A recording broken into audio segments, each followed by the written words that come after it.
Good morning mga kapigi! Welcome to Clarita Farm. So for today's video mga kapigi ay ipapakilala ko sa inyo formally ang aming batch 16 fattener. It's gonna be a good day. Though things are going sideways. Nothing's gonna break me down, 'cause I know it's gonna be a good day. So eto na po sila mga kapigi. So ito pong batch 16 natin ay 14 heads po ito mga kapigi.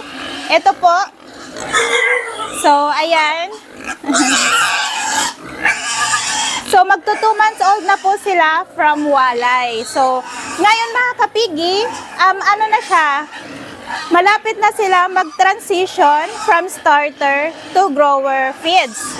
Ngayon mga kapigi, so mayroon na lang silang 2 sakong starter feeds na uubusin bago natin i-shift to grower feeds.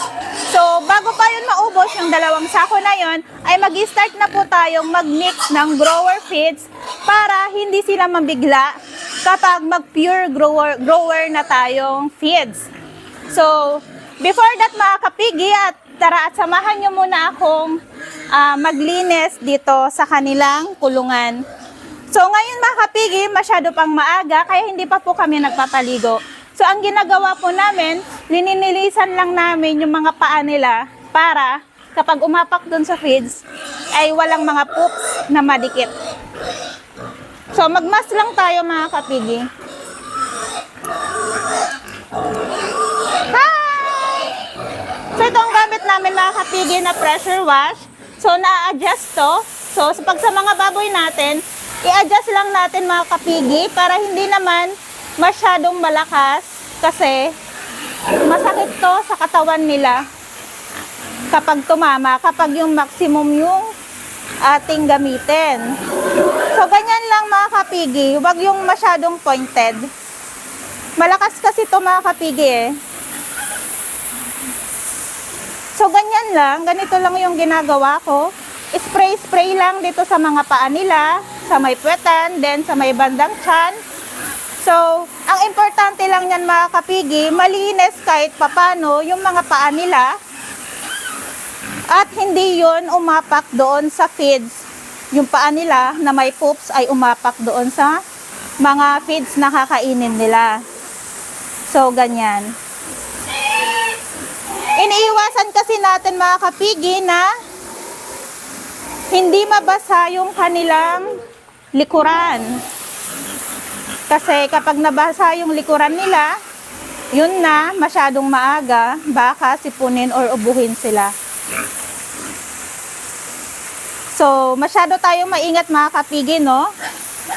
Kahit na ganito, medyo madumi kahit papano ng konti dito sa may likuran nila, okay lang yan.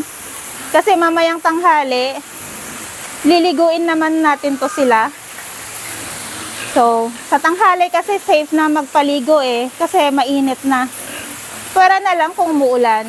So, syempre, prevention is better than cure. Mamayang tanghali mga kapigi, kapag mainit ang panahon, malinis naman to sila, as in sobrang linis nito sila. Sa ngayon, pag umaga lang talaga ganito. So, ayan. Ayan, o diba? Malinis na yung mga paa nila. Yun naman yung importante, yung mga paa nila. Kasi andun yung mga bacteria, yung mga parasites, yung mga worms. So, yun ang tatanggalin natin. Yun ang ipiprevent natin na hindi makahalo sa feeds. Aching, aching!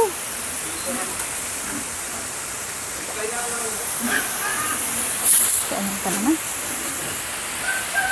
Dikdik tayo, dikdik! Tayo, bebe!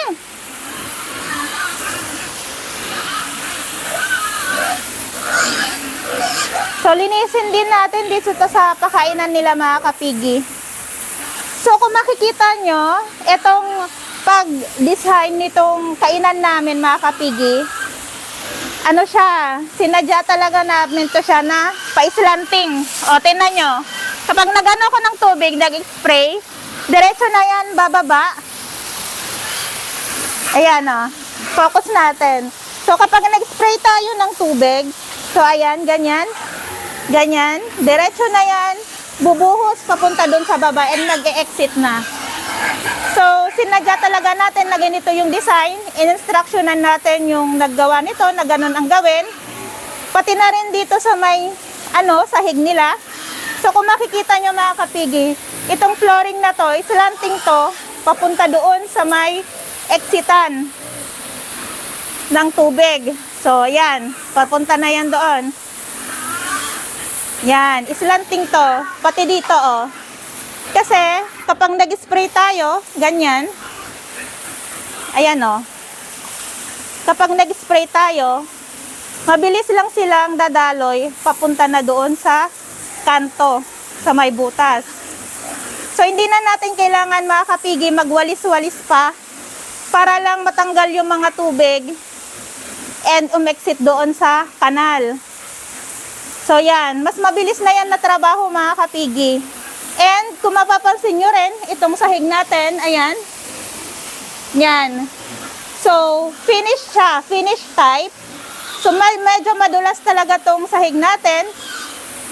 Kasi, para mabilis linisan. And, okay lang kung ipinag-worry nyo na baka madulas yung mga baboy natin. So far naman mga kapigi, sanay na sila. Oh. Ayan oh. Wala naman nadudulas sa kanila. Hindi naman to yung madulas talagang madulas. Sakto lang naman.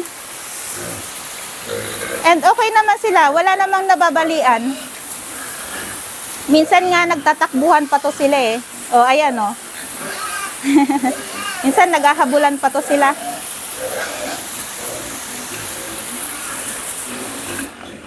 So, ayan mga kapigi. So, okay na yan. Malinis na yung mga paa nila, no? Nalinisan na rin natin yung, kainan nila. So, magpapakain na po tayo. Lagay lang muna natin dito. So, kanina, si Habibi, nagtakal na ng feeds. So, ayan po. Hindi kasi ako pwede magbuhat ng mabibigat. So, itong nila, so, kung makikita nyo mga kapigi, itong feeds nila ngayon, pure starter feeds pa siya. So, ayan. Ano po ito? 10 kilos para sa 14 heads na baboy. So, mamayang tanghali, mag-start na tayo ng mag-incorporate ng grower feeds doon sa starter nila. So, mamaya ipapakita ko po sa inyo kung paano ako naghahalo ng grower sa starter feeds. So, pakainin na natin sila mga kapigi at gutom na. Ayan na.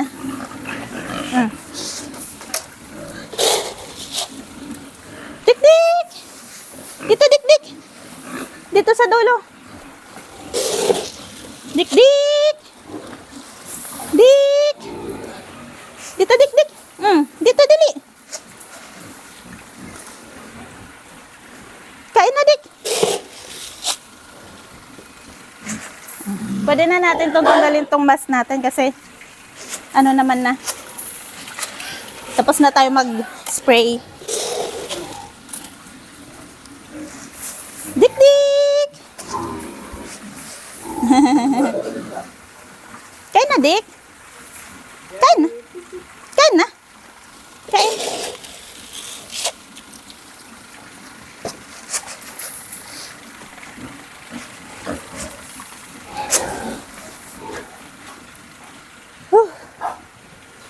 So, ayan mga kapigi, kumakain na sila. So, mamayang tanghali, mag-start na tayo maghalo ng grower feeds dito sa starter feeds nila. So, kasi nabuksan na natin yung pang 13 na sakong starter.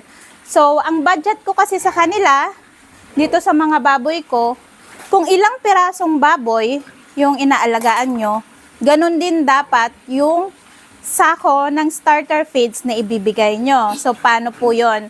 Kunwari, ito po, 14 heads sila. So, ang allotted budget ko po sa feeds na dapat ipakain sa kanila or ipaubos ay dapat 14 din pong sako ng starter feeds. So, dapat po isang sako kada baboy ang maubos nila.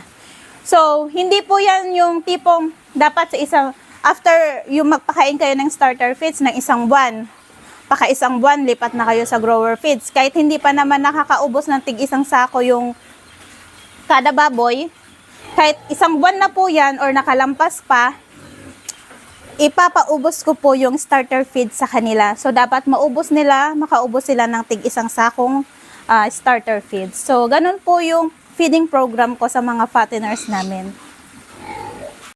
Dik-dik! Kain na, dik-dik! Hi!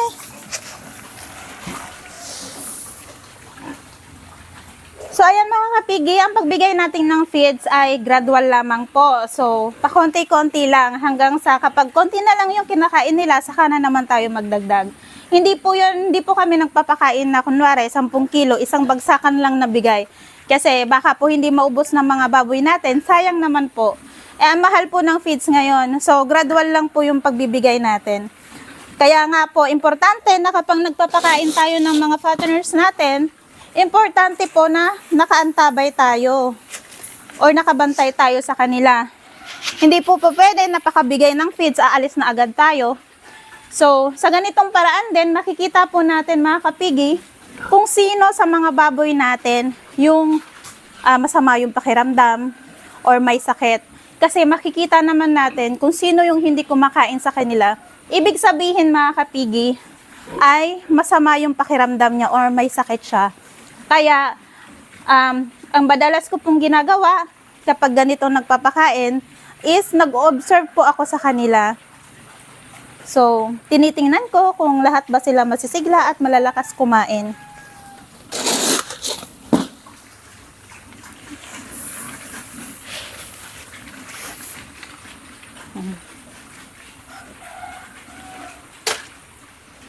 Then, mamayang tanghali mga kapigi ay mag-mix na po tayo ng grower sa starter feeds. So, i-recap lang po natin mga kapigi.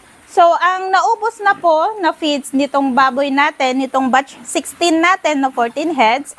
So, sa pre-starter stage mga kapigi, ay nagbibigay po ako ng tig-kalahating sako ng pre-starter feeds kada isang baboy. So, di ba po kasi yung pre-starter is, ang isang sako is 25 kilos lang. So, ibig sabihin po, ang allotted budget ko kada isang baboy ay 12.5 kilos. So, yun po yung pinapaubos ko sa kanila.